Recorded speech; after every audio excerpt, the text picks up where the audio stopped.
I had a track day yesterday and the weather was perfect, but I didn't use any sunscreen lotion, so I got a sunburn. Anyway, what's up guys, MiataMods here, and today I'm going to fix a cooling problem because my Miata is not heating up properly. How about that? A Miata that gets too cold instead of too hot. Let's get inside the car so I can give you an idea of what I'm experiencing. I've let the engine run for a couple of minutes and it has now reached operating temperature. I'm going to drive it on the highway so I can show you what happens. Here we go. Ryan Little.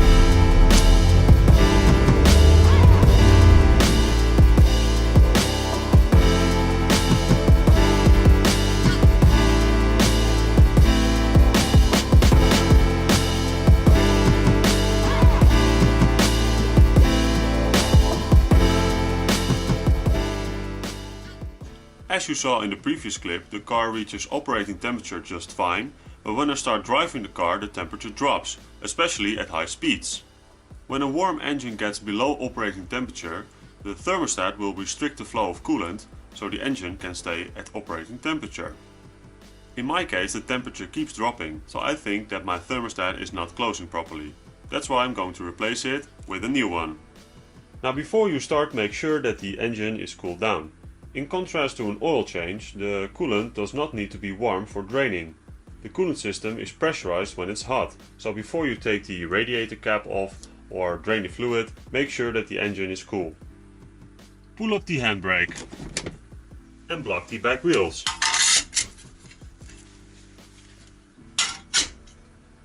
Check the front of the car up using the front cross member. Do not use the oil pan. Place jack stands on both sides and leave the jack as a backup. You can also use some spare wheels if you have those. There are 6 liters or 6.3 corks of coolant in the system, so get a drain pan or a bucket that is big enough. The drain plug can be found through an access hole in the plastic shroud just under the radiator. Put the drain pan or bucket directly underneath the drain plug and start loosening it with the right size Phillips head screwdriver. Be careful because the drain plug is made out of plastic, so be gentle.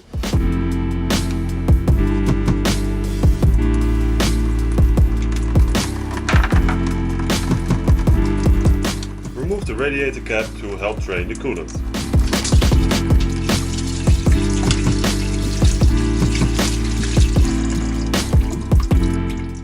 Quick tip. Place the radiator cap right here so you can't forget to put it back, because when you want to close the hood, this will be in the way.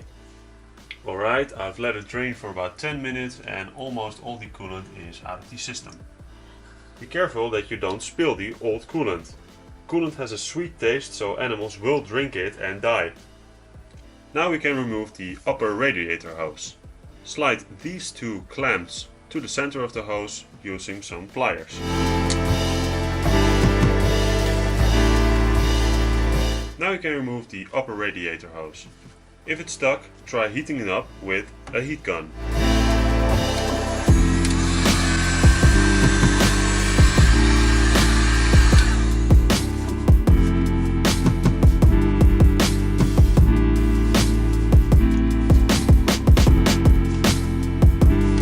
Okay, this radiator hose is really stuck, so I'm going to try to break it loose with a flathead screwdriver, pinching it right between the thermostat and the radiator hose.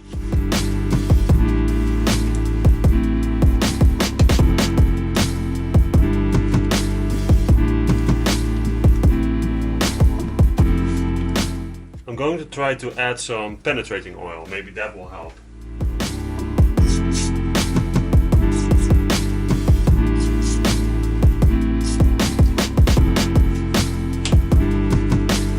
There we go.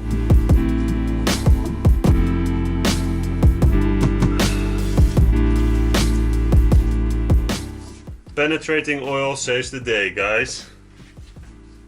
I've decided not to remove this ending of the radiator hose, so I'm going to put the clamp back to its original position.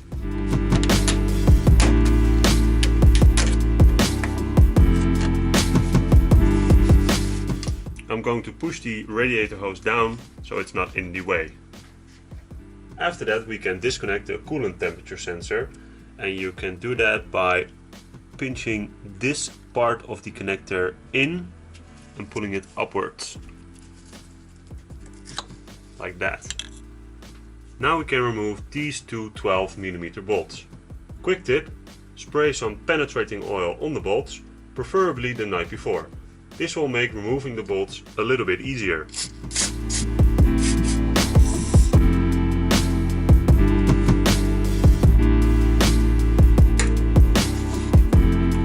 Whoa, that was one really tight.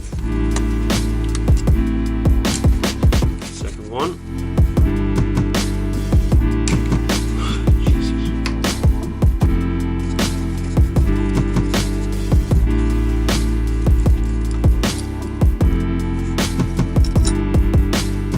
Now we can remove the thermostat housing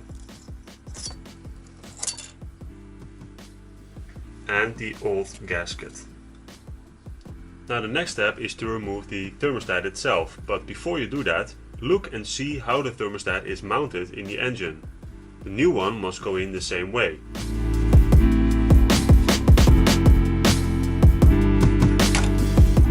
There we go. So the thermostat was mounted like this, with that little thingy towards the engine. And I think I found the problem. This is the old thermostat, and as you can see, there is a gap here and also here. It's a little bit hard to see, but that is why my engine gets cold when I'm driving, because this old thermostat is not restricting the coolant flow, and the new thermostat is closed. See, no gaps. So by replacing the thermostat, I think I can fix the problem. If you want to make sure that the new thermostat is working properly, you can put it in boiling water. Thermostat is now closed all the way, as it should be. Now let's put it in the water and see what happens.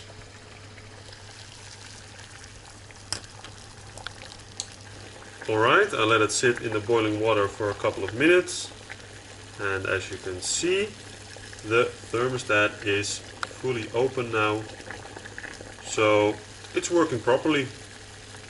Before you install the new thermostat and new gasket, you need to remove the old gasket. Use a scraper and remove the old gasket completely from both the thermostat housing and the engine itself. Do not gouge the aluminium or you will have a leak. You can use a dull razor blade or an old credit card to clean the surface. Do not let any pieces of the old gasket fall down into the engine.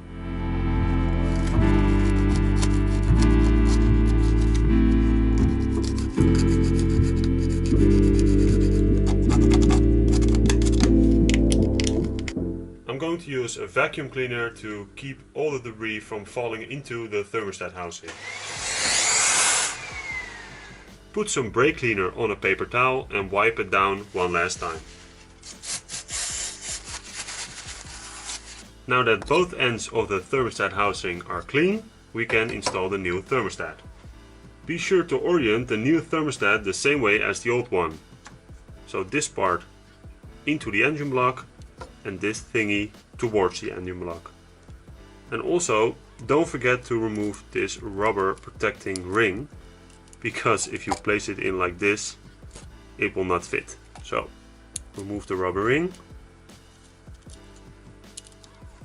like that, and then place the thermostat like this.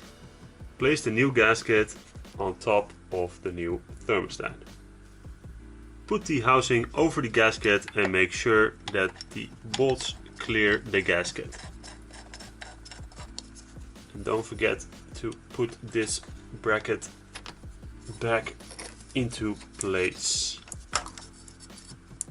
like that. Second bolt, and there it is. And then hand tighten both bolts.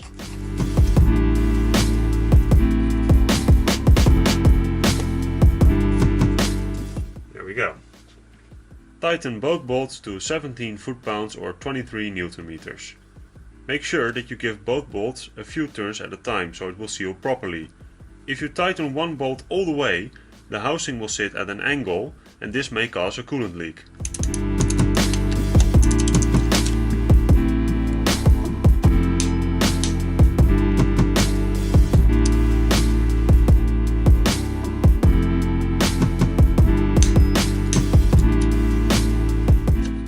If you do not have a torque wrench, hand tighten the bolts and use a socket wrench to twist it a little bit tighter so the bolts are snug. Don't over tighten them because you can strip the aluminum or even crack the thermostat housing. Now that the housing is back on, you can reconnect the coolant temperature sensor. Reinstall the upper radiator hose and slide the hose clamp back into place. The next step is to reinstall the drain plug. Before you do that, clean the plug and make sure it's still in good shape. Don't over tighten it, just tighten it until it's snug. Now you can insert a coolant mixture. You can reuse the old coolant or fill the system up with new coolant. If you decide to use a different kind of coolant, you need to drain the overflow reservoir because that will still contain the old coolant. I don't know if you can see it, but there's still old coolant down there. The overflow reservoir can be unbolted, removed, drained, washed and reinstalled. I have decided to do a coolant flush, so I'm going to fill my coolant system up with distilled water and radiator flush. The coolant flush will be featured in my next video, so be sure to check that one out too. Have the opening of the jug on top so the coolant will come out more evenly, and always use a funnel. If you don't have one, cut the top of a soda bottle and you will have your own funnel.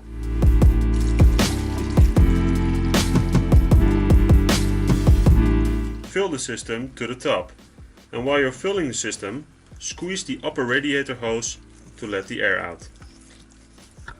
Here, let me show you.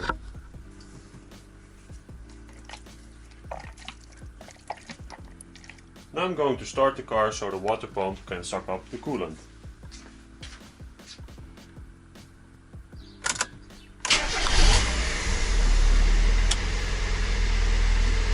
Let the engine get up to operating temperature.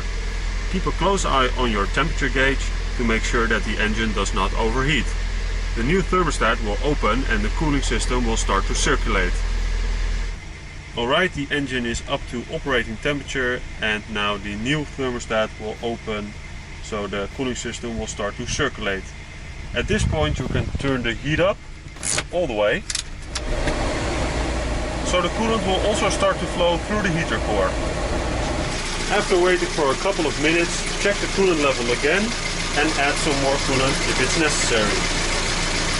I've shut the car off and now we can put the radiator cap back on.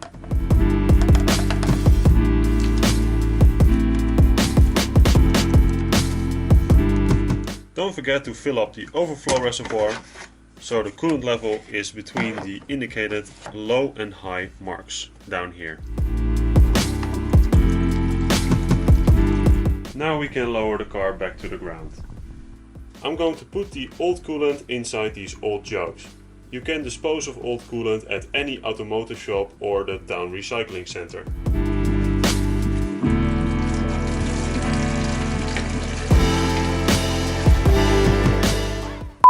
Alright, the car is back on the ground and now I'm going to drive the car on the highway and see if I fixed the temperature problem. Alright, the car is at operating temperature again and now I'm going to drive on the highway again.